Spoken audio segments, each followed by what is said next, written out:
I am back and I am better. Hi guys, yes, I know it has been a minute and I really apologize for that. What can I say? It's not really been easy to say the least, and yes, I know I need to get more dedicated to this and more religious to this if I really want to do it, and I promise you I am going to get better from now on. I know that it really sucks not to be able to rely on someone who says you're going to be churning out content, and I basically just put that one content out there and I went MIA, but I am back and I am better. Okay, so today let's get to why we're here. If you are new, thank you so much for clicking, and if you are not new, thank you for coming back to watch this little old girl right here. Please don't forget to like, don't forget to subscribe, and turn on the post notifications so that you can see when I post, which is going to be more often now. Okay, so let's just get to today's review. Today I will be reviewing the movie Fast and Furious. Yes, number 9.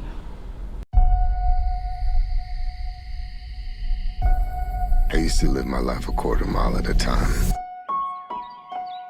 But things changed.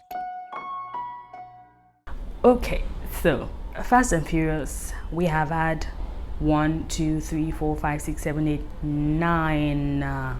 And I am not even going to lie, when I heard that they're going to release the 9th one, I was like, oh my goodness, okay, what now? I mean, we have spin-offs from Fast and Furious, like the likes of Hobbs and Shaw, which I really love, by the way. And so I was just like, okay, what else can they tell to this story, Fast and Furious, that they haven't already told? I know that stories can evolve over time and you can really tell as many angles to a story as possible, but at the same time, when you have told 1, 2, 3, 4, 5, 6, 7, 8 chapters of a story, I think it's okay to give it a rest. But I was like, you know what, let me just go and see this movie. And yes, this particular Fast and Furious features, of course, we already know it, Vin Diesel, who played the character of Dom Toretto, which is the main character of the entire Fast and Furious series. Features Michelle Rodriguez, of course, Vin Diesel's love interest. We have the likes of Tyrese, Ludacris, and they brought in, drumroll, John Cena. Just best. And the way they presented him, oh my goodness, ooh, I was like, yes, it was a wow moment, which I'll get to in a bit. So yes, that is it for the cast of Fast and Furious 9. Now, as far as the story goes, of course, we tell the story of the Fast and Furious crew, but this time around, they twisted it a little bit by going back to tell the story of how Dom Toretto, that is Vin Diesel, came to be Dom Toretto. And yeah, so it was more like a backstory. So there was a lot of flashbacks and present day storytelling, going through some very tough moments in his life and having to deal with resentment, hurt, hate, and so much pain, which we really saw, which sort of made sense in the storytelling of Fast and Furious, because Dom was like the badass, not really smiling or rarely smiling, rarely happy, or just about the action and all of that. But in this story, it sort of made sense to sort of explain to the audience why he became the way he became. In summary, as far as the story goes for Fast and Furious 9, is a story of forgiveness, of letting go, of peace, and just resolution. Now for the good. No matter how fast you are, I am not to be compared to you. no one outruns their past. I am more easy. Action-packed cinematography, music score, acting, story, like they got it right with this. I actually really do prefer this to the last one, that's the 8, in terms of storytelling. We see how they're meant to go and rescue or get a hold of a very deadly weapon. Of course, that is always the case in all of these movies. There's always a deadly weapon that can wipe out the entire earth, and by the entire earth we're talking about America, right? Okay, so they're meant to go and get it so that it doesn't fall in the hands of the wrong person. So the story tells of how the race to get this weapon and all of the obstacles that they faced. And talking about the obstacle, now let me talk about the third thing I like about Fast and Furious 9. So we're up against a master thief, assassin, high performance driver. Who is he? Jacob is Dom's brother.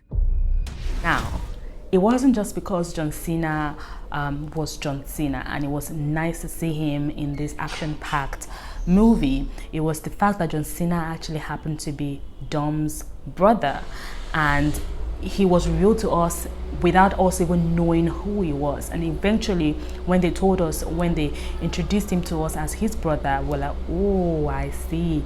And this brother was badass. Dom Toretto is badass, but his brother, ooh, he had the resources, he had the skills and all of that. It was just really good to see. Now, another thing I love absolutely about this movie, Fast and Furious 9, is the ending. I mean, who doesn't like a happy ending, especially when your blood pressure is literally here throughout the entire movie? It just feels good to, you know, finally get to a resolution where you are like, oh yes, finally some peace. And so that was what the ending actually gave to us. The ending was just really John Cena's character reuniting with Dom Toretto, who happened to come with loads of friends and family, and which was what John Cena had always missed in his life.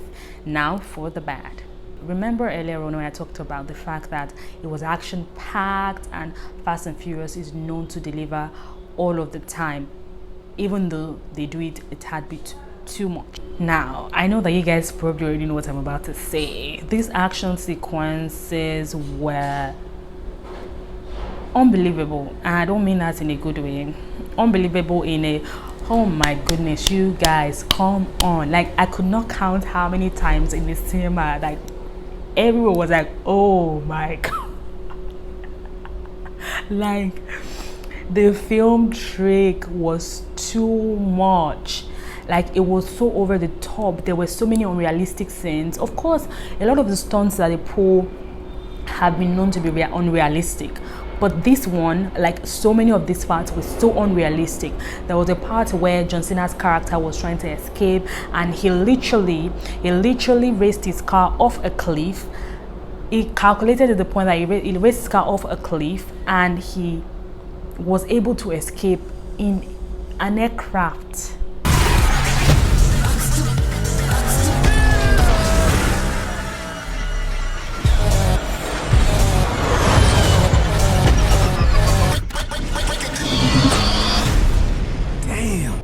Yes, like it was. There was a lot of moments. Like, it was unbelievably unrealistic. Another bad thing that I didn't like about Fast and Furious, which I wouldn't really say is a bad thing, I think it's just a personal thing, was because they've had so many series, so many sequels, and the last one was a bit